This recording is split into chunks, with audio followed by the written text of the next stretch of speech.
Hello friends, welcome welcome back career dest academy. Career dest academy में आप सभी का बहुत बहुत स्वागत है।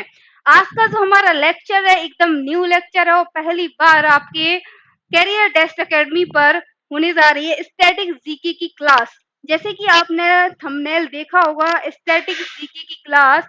आज इसका अभी टाइम इसका डिसाइड नहीं किया है, बट इसका जैसे ही टाइम आपको मिल जाया करेगी। आज की जो क्लास है वो आपकी 5 PM है और ये मेरे द्वारा ही कवर की जाएगी। ओके, आपका स्टैटिक जीके बहुत ज्यादा इम्पोर्टेंट है, आप सभी को पता है। ओके, एक चीज और आप यहाँ पे जान लें कि जो आपका MBPSC प्रीवियस पेपर है, इसकी सर आपको प्रैक्टिस सेट करवाते हैं। SK सर द्वारा फुल लेंथ पेपर करवाया जाता है, लाइव वीडियो होती है। इसके आप ऑनलाइन टेस्ट दे सकते हैं। उसके लिए आपको हमारे ऐप को, कैरियर टेस्ट एकेडमी के लर्निंग ऐप को इंस्टॉल करना होगा। आप चाहो तो गूगल प्ले स्टोर से कर सकते हो या फिर डायरेक्टली इसे कहाँ से लिंक के द्वारा कर सकते हो। इस तरीके का लोगो हमारे ऐप का दिखाई देता है। चलिए, और आपके लिए टेलीग्राम किस लिए है? आपकी पीडीएफ के लिए जो भी सूचना होती है कहाँ मिलती है? आपके टेलीग्राम पर प्रोवाइड की जाती हैं। चलिए, हमारे इस पेज को भी आप ज्वाइन कर लीजिए यदि फेसबुक यूज करते हो तो। चलिए, इस सेशन को स्टार्ट करें। एवरीवन, इस सेशन को जल्दी से शेयर कर दीजिए अपने दोस्तों में, अपने फ्रेंड्स, अपने इंस्टा, अपने व्हाट्सएप, सब पे जल्दी जल्दी शेयर कर दीजिए। जैसा कि आपको दिख रहा होगा स्क्रीन पर, हर जगह इसको शेयर कर दीजिए। फिर जल्दी से हम आपकी जो न्यू क्लास है आज की, एकदम मजेदार स्टैटिक जीके पढ़ने वाले हैं।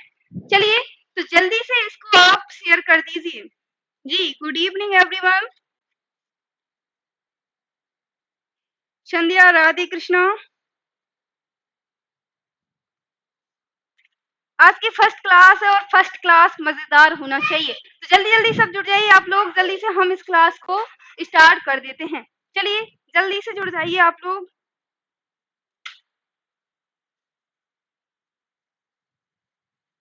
चलिए, जल्दी जल्दी शेयर कर दिया आपने। इस आपके Telegram, WhatsApp, Insta and Facebook सब पे शेयर कर दिया। चलिए, तो फर्स्ट क्वेश्चन आपके स्टैटिक जीके का आपकी स्क्रीन पर है कि वो लोग पुरस्कार किस क्षेत्र में दिया जाता है। दोस्तों, आपको बताना है कि वो लोग जो पुरस्कार है ये किस क्षेत्र में दिया जाता है। चलिए, बताइए किस क्षेत्र में दिया जाता है वो लोग पुरस्कार।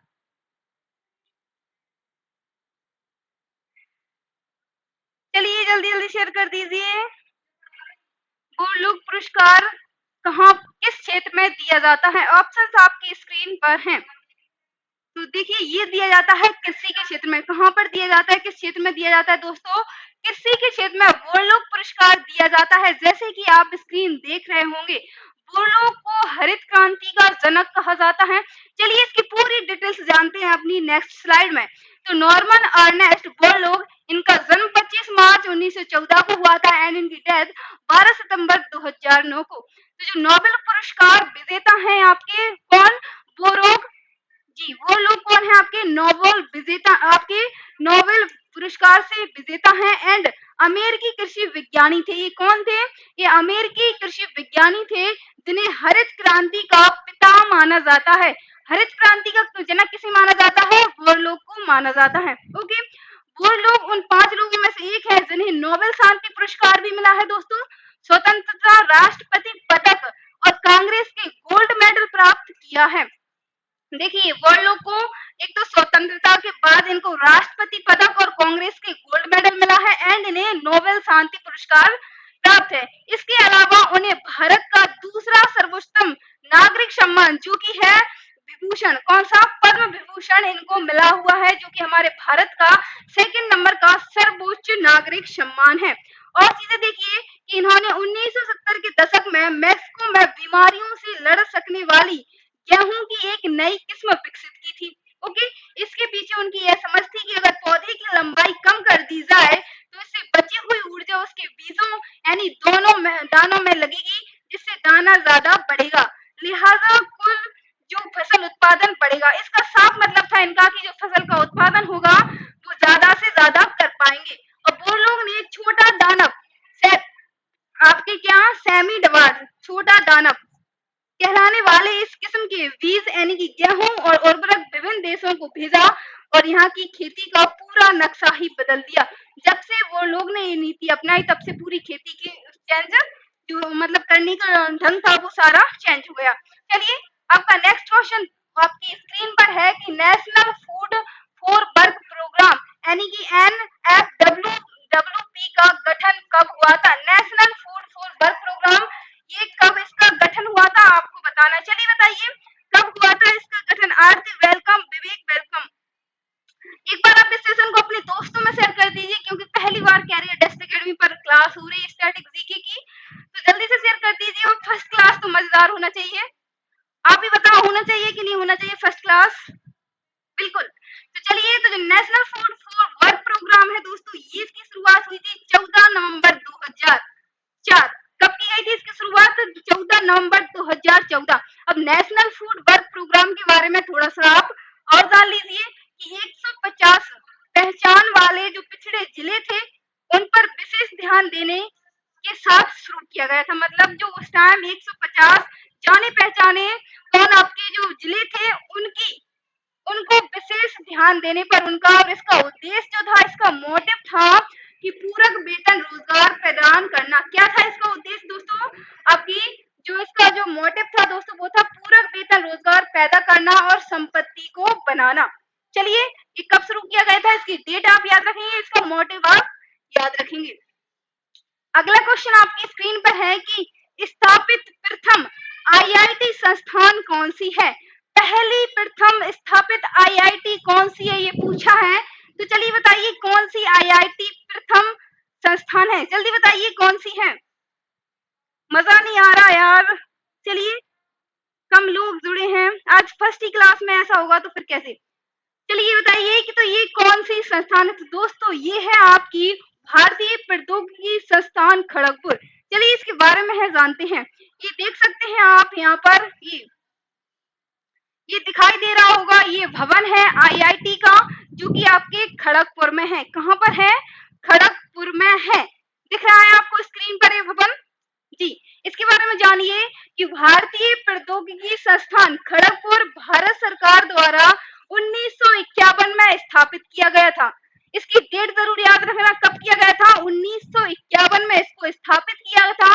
किसके लिए? अभियांत्रिकी यानी कि इंजीनियरिंग और प्रौद्योगिकी उन्मुख एक स्वयं उच्च शिक्षा संस्थान है।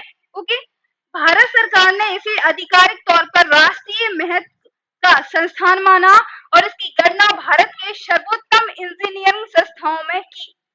ओके, 1949 में डेट आप जरूर याद रखेंगे, सन आप इसकी याद रखेंगे। 1949 में भारत की स्वाधीनता के बाद आईआईटी खड़गपुर की स्थापना की गई। कब की गई थी? 1949 में भारत की स्वाधीनता के जस्ट बाद ये आपकी इसकी आईआईटी की स्थापना की गई थी। और इसमें कौन कौन थे? उच्च कोटि के वैज्ञानिक और इंजीनियरिंग को प्रशिक्षित करने के लिए हुई थी।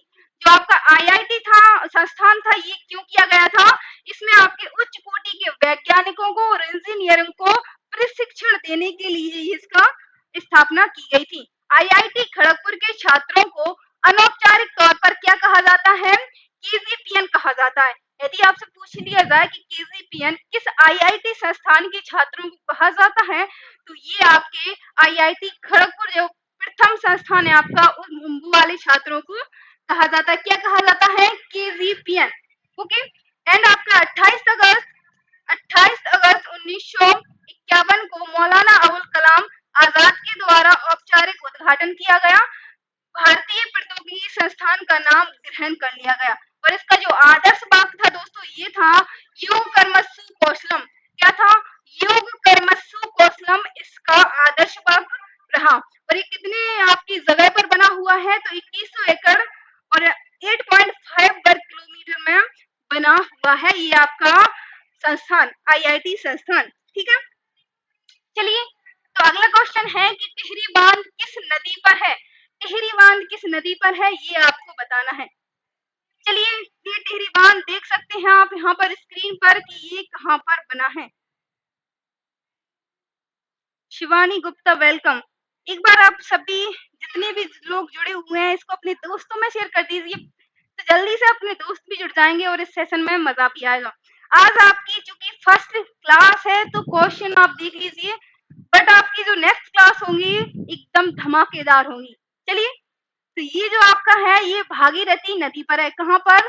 भागीरथी नदी पर टिहरी बांध बना हुआ है। देखिए टिहरी बांध अब आपकी भागीरथी नदी पर है एंड ये भारत के उत्तराखंड में टिहरी के पास एक भागीरथी नदी पर एक बहुउद्देशीय चट्टान और जलाशय वाला तट बांध है। इसका निर्माण कब किया गया था दोस्तों? 1978 में इसकी शुरुआत की गई थी, जो कि 2006 में पूर्ण हो गया था बनके। ओके, यह भारत का सबसे ऊंचा बांध है, सबसे बड़ी बात, और विश्व के सबसे बड़े बांधों में से एक है। ये चीजें भी आप याद रखेंगे कि भारत का सबसे ऊंचा बांध कौन सा है? टिहरी बांध है। इसकी जो क्षमता है वो 1000 मेगावाट है और इसकी ऊंचाई 260.5 मीटर है। ठीक है, इसकी जो लंबाई है वो 575 मीटर एंड इसकी जो जलाशय की क्षमता है वो 4 वर्ग किलोमीटर है। ये फैक्ट आप इसके याद रखेंगे। चलिए अगला क्वेश्चन है कि गरबा नृत्य किस राज्य से संबंधित है? जो गरबा नृत्य है वो किस राज्य से संबंधित है ये आपको बताना है। चलिए, आरती, विवेक, चलिए एक बार सब लोग कमेंट कर दीजिए कि क्लास में मजा आ रहा है कि नहीं। चलिए, बिल्कुल आपके लाइक से हम मोटिवेट होते हैं और हमें लाइक से ज्यादा कुछ नहीं मिलता। तो ये कहाँ का? गुजरात का आपका राज्य है, सॉरी गुजरात का आपका नृत्य है। देखिए, गरबा नृत्य भारत के गुजरात राज्य से संबंधित है क्योंकि गरबा एक गुजराती नृत्य है और गरबा अक्सर नवदर्गों में किया जाता है। चलिए आगे देखते हैं इसमें कि गरबा नाम संस्कृत शब्द है गर्भ और दीप। गर्भ और दीप एक छोटे से मिट्टी के बर्तन दीपक, इसका जो गरबा नाम है वो संस्कृत शब्द से गर्भ और दीप से लिया गया है। परंपरागत रूप से ये हिंदू त्योहार है। वैसे तो ये हिंदू त्योहार है, नवरात्रि के दौरान 9 दिनों में ये किया जाता है, ये तो आप सभी को पता है।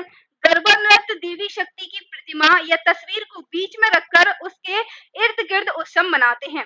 ये तो आप सभी को पता है कि गरबा नृत्य आप लोगों ने फिल्मों, टीवी, सीरियल हर कहीं देखा होगा। चलिए, वो भारत संयुक्त राष्ट्र का सदस्य कब बना था? ये आपको बताना है कि हमारा भारत, हमारा इंडिया संयुक्त राष्ट्र संघ का सदस्य कब बना था। चलिए दोस्तों बताइए कब बना था। ये आप वहाँ का फ्लैग देख सकते हैं, संयुक्त राष्ट्र का फ्लैग ये दिखाई दे रहा है आपको, फ्लैग संयुक्त राष्ट्र का। ये बताइए कि कितनी सन में ये हमारा देश शामिल हुआ था? जी, विवेक जी, थैंक यू। चलिए, तो ये आपका जो है ये बना था 30 अक्टूबर 1945। कब? 30 अक्टूबर 1945 को भारत संयुक्त राष्ट्र का सदस्य बना था। और ये देख सकते हैं मुख्यालय आपको दिखाई दे रही होगी ये बिल्डिंग, मुख्यालय, जो कि आपके बिल्कुल आपके अमेरिका के न्यूयॉर्क नगर में स्थित है आपका मुख्यालय। एक अंतरराष्ट्रीय संगठन है आपका संयुक्त राष्ट्र एंड संक्षिप्त रूप में इसे कई समाचार पत्र में सना भी कहते हैं। जो संयुक्त राष्ट्र है इसका संक्षिप्त रूप क्या है? सना भी। इसे कई समाचार पत्रों में देखने को मिलता है, जिसका उद्देश्य में उल्लेख है, मतलब इसके उद्देश्य में उल्लेख है कि यह अंतरराष्ट्रीय कानून को सुविधाजनक बनाने के सहयोग से अंतरराष्ट्रीय सुरक्षा एंड आर्थिक विकास एंड सामाजिक प्रगति और आपके मानव अधिकार और विश्व शांति के लिए कार्यरत है। ये किसके क्षेत्र में कार्य करता है दोस्तों? ये अंतरराष्ट्रीय सुरक्षा, आर्थिक विकास, मानव अधिकार, सामाजिक प्रगति के लिए कार्य करता है। संयुक्त राष्ट्र की स्थापना हुई थी आपकी 24 अक्टूबर 1945 को। संयुक्त राष्ट्र का जो अधिकार पत्र है ये 50 देशों के हस्ताक्षर होने के साथ हुई थी। इसमें 50 देशों की जब भी बना था तब 50 देशों के हस्ताक्षर हुए थे। उस टाइम पोलैंड ने हस्ताक्षर नहीं किए थे, बट इसके लिए विशेष जगह छोड़ दी गई थी और बाद में पोलैंड ने भी हस्ताक्षर कर दिए थे। संयुक्त राष्ट्र का जो मुख्यालय है वो आपके अमेरिका के न्यूयॉर्क नगर में 85 लाख डॉलर में खरीदी गई भू संपत्ति पर है। जो आपका मुख्यालय है संयुक्त राष्ट्र संघ का, ये आपके अमेरिका के एक न्यूयॉर्क नगर में है और इसकी जो जगह है वो कितने डॉलर में खरीदी थी इन लोगों ने? 85 लाख डॉलर में खरीदी थी, तब ये जाके वहां पर मुख्यालय बना था। वैसे इसके और भी मुख्यालय, इसकी संस्थाएं कहीं कहीं मिल जाती है, लेकिन जो मेन आपका हेडक्वार्टर है वो आपके अमेरिका के न्यूयॉर्क नगर में है। ओके, और बीएसएनएल की स्थापना कब हुई थी? बीएसएनएल की स्थापना कब हुई थी? जल्दी बताइए, बीएसएनएल की आपकी जो स्थापना है इसको कब जी, शिवानी, आरती, शिवानी सही, विवेक बिल्कुल राइट। ओके, तो ये बताइए कि बीएसएनएल की स्थापना कब हुई थी? तो दोस्तों बीएसएनएल की स्थापना हुई थी 15 सितंबर 2000 को। तो कितनी सन में की गई थी? 15 सितंबर 2000। क्या आप जानना नहीं चाहेंगे कि बीएसएनएल क्या है? देखिए, बीएसएनएल की स्थापना आप देख चुके हैं 15 सितंबर 2000 को हुई थी एंड इसका जो निगमीकरण है वो 15 सितंबर 2000 को हुआ था भारत संचार निगम लिमिटेड का। ओके, इसका जो मुख्यालय है वो आपके न्यू दिल्ली में स्थित है एंड इसका 19 अक्टूबर 2002 को तत्कालीन जो प्रधानमंत्री थे, उस टाइम प्रधानमंत्री कौन थे? अटल बिहारी वाजपेयी थे। तो उन्होंने क्या किया? अटल बिहारी वाजपेयी ने लखनऊ से बीएसएनएल मोबाइल सेवा की शुरुआत की थी। कहाँ से शुरुआत की थी इसकी दोस्तों? लखनऊ से बीएसएनएल मोबाइल की शुरुआत की थी। किसने? जो कि हाल ही में उस टाइम जो आपके प्रधानमंत्री थे अटल बिहारी वाजपेयी। तो अगले दिन बीएसएनएल ने जोधपुर में सेवा की शुरुआत कर दी। फिर दूसरे दिन क्या हुआ? लखनऊ से शुरुआत की और दूसरे दिन ये सेवा कहाँ पर हो गई? जोधपुर में अवेलेबल हो गई। उसके बाद क्या हुआ? Department of telecom. कौन सा डिपार्टमेंट? डिपार्टमेंट ऑफ टेलीकॉम, जिसे शॉर्ट में कहते हैं डीओटी, बीएसएनएल का संचालन करता है। बीएसएनएल का संचालन करता कौन है दोस्तों? डीओटी है, जो कि भारत सरकार के संचार मंत्रालय का हिस्सा है। आपका डीओटी है वो हमारे भारत के संचार मंत्रालय का हिस्सा है। ये चीजें आप याद रखना। ओके, चलिए और बता दें कि भारत संचार निगम लिमिटेड बीएसएनएल के चेयरमैन और प्रबंध निदेशक सीएमडी कौन है? प्रवीण कुमार पुरवार। कौन? प्रवीण कुमार पुरवार है, जिनकी 5 सालों के लिए नियुक्ति केंद्र सरकार ने 9 जुलाई 2019 को की है। ओके, चलिए तो आपको याद रहेगा कि बीएसएनएल के जो चेयरमैन हैं वो कौन है? प्रवीण कुमार पुरवार हैं और इनकी नियुक्ति 5 सालों के लिए कर दी गई है 2019 में। ओके, ठीक है। तो अगला क्वेश्चन आपकी स्क्रीन पर है कि भारत का विदेशी मुद्रा भंडारण 2021 कितना है? आपका भारत का आपका करंट डाटा पूछ रहे हैं 2021 का। चलिए बताइए। सबने सब करंट पढ़ते हैं और यदि आप करंट नहीं पढ़ते हो तो आपको उसकी लिंक हमारे डिस्क्रिप्शन में मिल जाएगी, आप वहां से देख सकते हैं। तो दोस्तों ये है आप पूरा डाटा आपका 592.894 अरब डॉलर। कितने का भंडारण किया दोस्तों? 592.894 अरब डॉलर का इन्होंने मुद्रा का भंडारण किया है। भारत का विदेशी मुद्रा भंडारण इतना है एंड भारत का जो विदेशी मुद्रा भंडारण 21 मई को समाप्त सप्ताह में 2.865 अरब डॉलर कितना हो गया था? 592.894 अरब डॉलर के रिकॉर्ड उच्च स्तर पर पहुंच गया। स्वर्ण एवं विदेशी मुद्रा संपत्तियां बढ़ने से विदेशी मुद्रा भंडारण में यह वृद्धि दर्ज कर दी गई है। ओके, और इससे पहले 14 मई 2021 को पहले सप्ताह में यह भंडारण कितना था? 56.3 करोड़ डॉलर से बढ़कर कितना हो गया था? 590.28। ओके, उसके बाद क्या हुआ था कि जबकि 29 अप्रैल वाले सप्ताह में देश का विदेशी मुद्रा भंडारण कितना? 590.185 अरब डॉलर एंड इतना हो गया था। तो ये चीजें आप ज्यादा पढ़ने की जरूरत नहीं है, ये एक्स्ट्रा फैक्ट है, लेकिन इतना याद रखना है कि प्रेजेंट में कितना है? 592.894 अरब डॉलर ये दर्ज कर दिया गया है। ओके, संतोष ट्रॉफी किससे संबंधित है? चलिए बताइए कि संतोष ट्रॉफी किस खेल के लिए दी जाती है? जी, संतोष ट्रॉफी किस खेल के लिए दी जाती है दोस्तों? चलिए बताइए कि संतोष ट्रॉफी किस खेल के लिए दी जाती है? जी,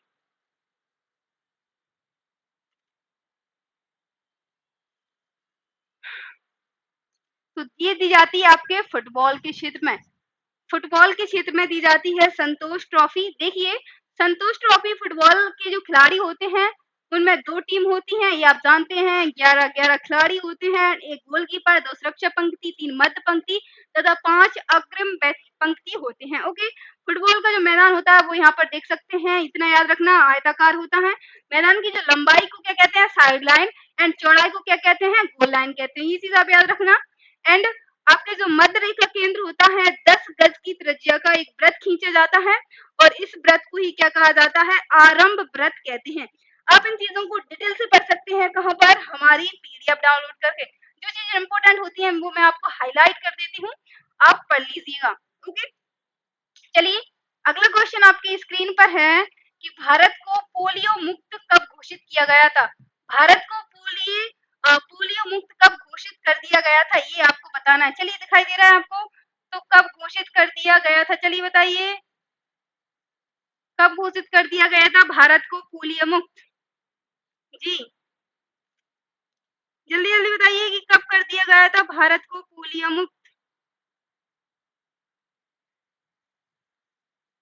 ओके, तो ये कर दिया गया था मार्च 2017 में। कब कर दिया गया था दोस्तों? मार्च 2017 में भारत को मुक्त कर दिया था इससे। 27 मार्च 2014 को ओके विश्व पोलियो दिवस प्रत्येक वर्ष 24 अक्टूबर को मनाया जाता है। एंड इसे मनाने का जो मुख्य उद्देश्य है वो लोगों में पोलियो के प्रति जागरूकता फैलाना है। यह एक विषाणु जनित संक्रामक रोग है जिससे संपूर्ण शरीर पर प्रतिकूल असर पड़ता है और इस बीमारी को पोलियोमाइलाइटिस कहा जाता है। क्या कहा जाता है? पोलियोमाइलाइटिस कहा जाता है। ओके, सॉरी ये यहाँ पर गलत दिया हुआ आंसर। ये कब है? 27 मार्च 2014। ओके, इसकी डेट यहाँ पे याद रख लेंगे, 27 मार्च 2014। अगला क्वेश्चन है अंतरराष्ट्रीय हॉकी महासंघ के अध्यक्ष कौन है? चलिए बताइए अंतरराष्ट्रीय हॉकी महासंघ के अध्यक्ष कौन है? बताइए कौन है महाअध्यक्ष, इसके अध्यक्ष? शिवानी जी। ओके, तो इसका जो सही आंसर है आपका नरेंद्र बत्रा। जो नरेंद्र बत्रा जी हैं वो राष्ट्रीय अंतरराष्ट्रीय हॉकी महासंघ के अध्यक्ष हैं। आपका हॉकी हमारे अलावा पाकिस्तान का भी राष्ट्रीय खेल है। चलिए अंतरराष्ट्रीय हॉकी महासंघ के अध्यक्ष नरेंद्र बत्रा हैं। वह लगभग दूसरी बार 22 फरवरी 2021 को FIH के अध्यक्ष चुने गए हैं। FIH के अध्यक्ष कौन चुने गए हैं दूसरी बार? नरेंद्र बत्रा चुने गए हैं। बत्रा अब 2024 तक FIH के अध्यक्ष रहेंगे। ये कब तक रहेंगे? आपके 24 तक रहेंगे, क्योंकि FIH ने पिछले साल कांग्रेस के स्थगित किए जाने के कारण कार्यकाल 4 साल से घटाकर कितने साल कर दिया गया दोस्तों? 3 साल कर दिया है। हॉकी की वैश्विक संस्था 47 कांग्रेस के दौरान बत्रा ने अपने प्रतिद्वंदी बेल्जियम हॉकी महासंघ के प्रमुख मार्क कोर्डोन को, किसको? मार्क कोर्डोन को कड़े मुकाबले में 2 वोट से हराया है। 2 वोट से हराया है मार्क कोर्डोन को। एंड बत्रा, आपके जो बत्रा जी हैं वो 63, जबकि उनके प्रतिद्वंदी कितने मत थे? 61 थे। ओनली 2 वोट से उनको हरा दिया। मतदान में 124 सदस्य हिस्सा लिया था। नरेंद्र बत्रा अब 2024 तक आपके FIH के अध्यक्ष रहेंगे और नरेंद्र बत्रा को 2016 में पहली बार कब? 2016 में FIH का अध्यक्ष चुना गया था। अगला क्वेश्चन है फीफा वर्ल्ड कप 2022 कहां पर आयोजित किया जाएगा? जल्दी बताइए फीफा वर्ल्ड कप 2022 अब कहां पर आयोजित किया जाएगा? चलिए जल्दी बताइए कहां पर आयोजित किया जाएगा? ये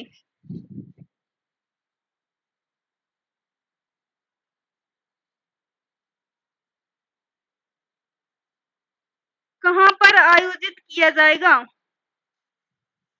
दोस्तों? तो ये किया जाएगा कतर में। कहां पर? आपके कतर में ये आयोजित किया जाएगा। चलिए कुछ चीजें जान लीजिए आप इसके बारे में कि फीफा वर्ल्ड कप 2022 में कतर में आयोजित किया जाएगा। एंड वर्ल्ड कप के इस 22वें संस्करण, कौन सा संस्करण होने वाला है? ये 22वां संस्करण होने वाला है। इसका आयोजन 21 नवंबर 2022 से शुरू हुआ और कब तक चलेगा? 8 दिसंबर 2022 तक ये होगा। और इसमें कुल जो टीमें होंगी वो कितनी भाग लेंगी? 32 टीम इसमें भाग लेंगी। ओके, वर्ल्ड फीफा, आपका फीफा वर्ल्ड कप में। चलिए कुल्हाटी भाषा किस राज्य में बोली जाती है? कुल्हाटी भाषा किस राज्य में बोली जाती है? जल्दी बताइए किस राज्य में बोली जाती है कुल्हाटी भाषा? जी Shivani ji. Okay, very good. तो दोस्तों ये बोली जाती है हम महाराष्ट्र में, महाराष्ट्र में बोली जाती है और इसकी जो कैपिटल है वो कहाँ पे है? मुंबई। ये कुछ आप थोड़ा सा देख लीजिए, आपको अच्छा लगेगा, आपकी आंखों को एकदम क्वेश्चन देखते देखते आप बोर हो रहे होंगे ना। चलिए, तो ये दृश्य आपने देख लिया, हरा भरा पेड़ पौधे जानवर। चलिए तो एक सेकंड, चलिए नेक्स्ट क्वेश्चन नेक्स्ट क्वेश्चन आपकी स्क्रीन पर है कि गोदान उपन्यास के लेखक कौन है? गोदान उपन्यास के लेखक कौन है दोस्तों? जी, चलिए इसका तो आपको आंसर ही दिखाई दे रहा है, मुंशी प्रेमचंद। कौन है? मुंशी प्रेमचंद गोदान उपन्यास के लेखक हैं। ओके,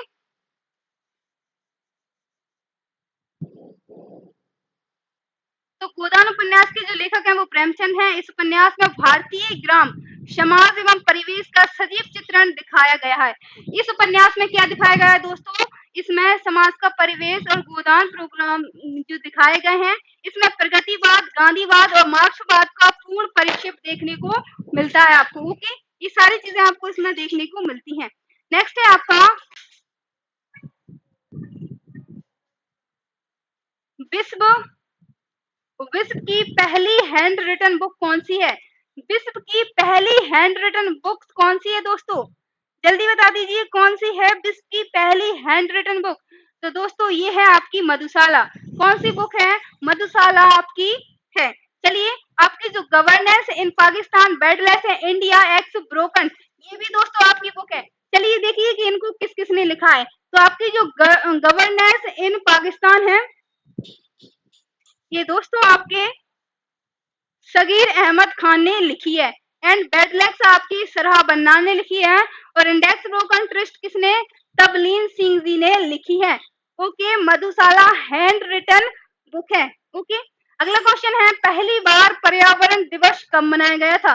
पर्यावरण दिवस पहली बार कब मनाया गया था दोस्तों? आप सभी में इसको शेयर कर दो। और जो बच्चे सोच रहे हैं कि ये क्लास आपको ऑफलाइन मिल जाएगी, तो बिल्कुल ऑफलाइन प्रोवाइड नहीं करूंगी मैं, सिर्फ एक क्लास लाइव चलेगी। ओके, तो ये आपका पहली बार 5 जून 1974 को, कब? 5 जून 1974 को पर्यावरण दिवस मनाया गया था। इसकी स्टार्टिंग 1974 से हुई थी, जो कि अभी आपके 5 जून को निकला है। भारत की पहली महिला मुख्य न्यायाधीश कौन थी? चलिए बताइए, भारत की पहली महिला मुख्य न्यायाधीश कौन थी? जल्दी जल्दी बता दीजिए आप लोग, कौन थी भारत की पहली महिला? बिल्कुल, जो बच्चा लाइव क्लास नहीं जुड़ रहा है ना, उसको बिल्कुल ऑफलाइन नहीं मिलेगी। चलिए, तो इसका जो सही आंसर हो जाएगा एम फातिमा बीबी। कौन? आपकी जो एम फातिमा बीबी है, ये कौन है? आपकी महिला मुख्य न्यायाधीश है। बिल्कुल बिल्कुल, किसी को नहीं मिलेगी जी। ओके, प्रतिभा पाटिल आपकी कौन थी? राष्ट्रपति थी। सरोजनी नायडू कौन थी? आपकी राज्यपाल थी। प्रथम प्रथम महिला राज्यपाल थी आपकी सरोजनी नायडू। एंड प्रतिभा पाटिल थी राष्ट्रपति। एंड आपकी जो किरण बेदी थी वो कौन थी? आईपीएस। और इनको एक मैग्नेस पुरस्कार भी इनको मिला है किरण बेदी को। चलिए, लोकमान्य के नाम से किसे जाना जाता है? लोकमान्य के नाम से किसे जाना जाता है? जल्दी बताइए, लोकमान्य के नाम से किसे जाना जाता है?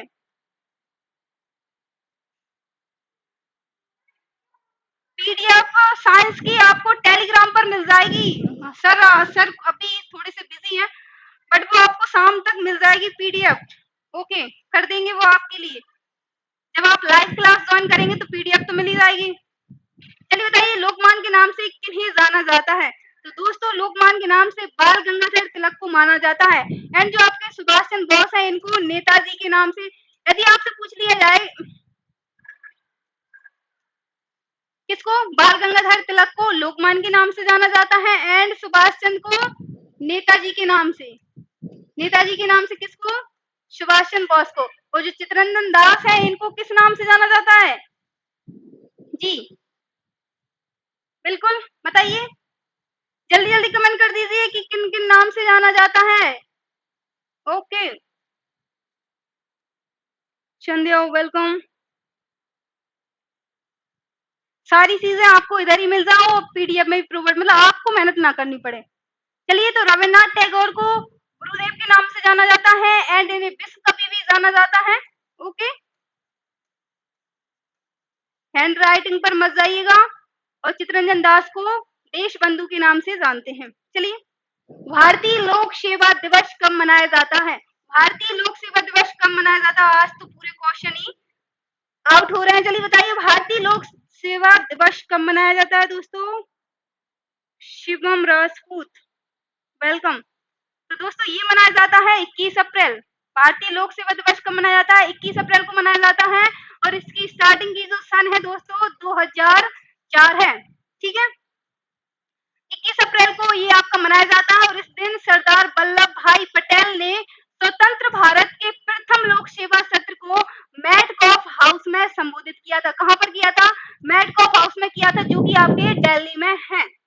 ठीक है, चलिए अगला क्वेश्चन है, केटू पर्वत की ऊंचाई कितनी है? केटू जो पर्वत है आपका हिमालय में, इसकी ऊंचाई कितनी है? जल्दी बता दीजिए कितनी है इसकी ऊंचाई।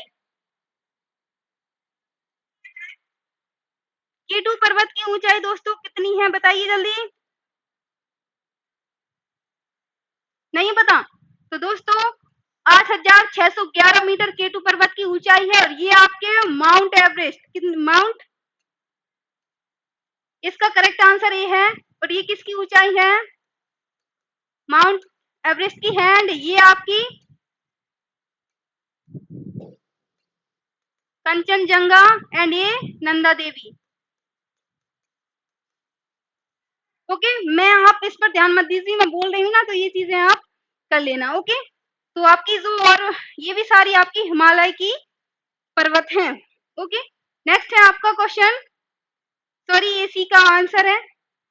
नेक्स्ट क्वेश्चन है, किसी नौसेना एवं रक्षा स्टाफ का संयुक्त सचिव नियुक्त किया गया। करंट स्टैटिक है दोस्तों, जिसका आंसर जल्दी बताइए कि किसी नौसेना एवं रक्षा स्टाफ का संयुक्त सचिव के रूप में चुना गया है। जल्दी जल्दी बताइए कि इसका सही आंसर क्या हो जाएगा। वैसे तो आप लोग बहुत करंट पढ़ते होंगे, बट इसकी जब आंसर की बात आती है तो कोई आंसर नहीं करता। इसका करेक्ट आंसर हो जाएगा कपिल मोहन धीर। कपिल मोहन धीर को नौसेना एवं रक्षा स्टाफ का संयुक्त सचिव नियुक्त किया गया है। भारत का वन और वृक्ष आवरण बढ़कर कितना हो गया है? ये भी हाल ही की रिपोर्ट है दोस्तों। बताइए भारत का वन और वृक्ष आवरण बढ़कर कितना हो चुका है? करंट स्टैटिक है आपकी, कितना परसेंट हो चुका है? जल्दी बताइए, हरी अप, जल्दी से इसका आंसर करिए, क्या हुआ, कितना हो गई है ये दर? जी बिल्कुल सही दोस्तों, इसका जो करंट जो इसका आंसर हो जाएगा आपका 24.56% हो गई है बढ़कर। ओके, दिख रहा होगा आपको आंसर। अगला है, किस देश ने ओपन स्काई संधि में शामिल होने से मना कर दिया? ये भी आपके करंट स्टैटिक का क्वेश्चन है। बताइए किस देश ने ओपन स्काई संधि में शामिल होने से मना कर दिया है? चीन, अमेरिका, जापान या फिर डेनमार्क? जल्दी बताइए किसने मना कर दिया है। ये वीडियो आपको ऑफलाइन नहीं मिलने वाली, कोई भी क्लास आपकी स्ट्रेटेजी की ऑफलाइन नहीं मिलेगी, सारी सिर्फ लाइव चलेगी ओनली। ये है आपके अमेरिका। कौन सी? अमेरिका ने साफ मना कर दिया है इसमें शामिल होने से। जीएसटी परिषद की 43वीं बैठक की अध्यक्षता किसने की है? करंट जीके के पास जो आपके जो 5 क्वेश्चन है लास्ट के, हमेशा 2-3 दिन पहले के करंट जीके के क्वेश्चन है, मतलब आपके 1 जून से लेके आज तक की डेट की एक करंट की क्वेश्चन है। बताइए कि जीएसटी परिषद की 43वीं बैठक की अध्यक्षता किसने की है? जल्दी जल्दी बता दीजिए कि किसने की है इसकी अध्यक्षता। और यदि आपको करंट की क्लास लेना है तो मैं आपको अभी बताऊंगी। करंट के साथ साथ स्टैटिक जीके आपके सारे फैक्ट क्लियर होंगे ऐसी क्लास। निर्मला सीतारमण, कौन? निर्मला सीतारमण ने आपके 43वीं जो बैठक थी जीएसटी की, उन्होंने भाग लिया था। ओके जी बिल्कुल। और संध्या, ओके जी, चलिए तो अब जीएसटी की बात तो मुझसे पूछना ही मत कि इसकी स्टार्टिंग कब हुई थी। 1 जुलाई 2017। आगे चलिए, जुराविक 7 क्या है? जुराविक 7 क्या है? लास्ट क्वेश्चन है आज का। जल्दी बताइए कि जुराविक 7 क्या है? कृत्रिम हृदय, कृत्रिम पैर, पेसमेकर, हाइड्रो। यार इसको तो बताई दो, ये तो क्वेश्चन रिपीटेड है जी।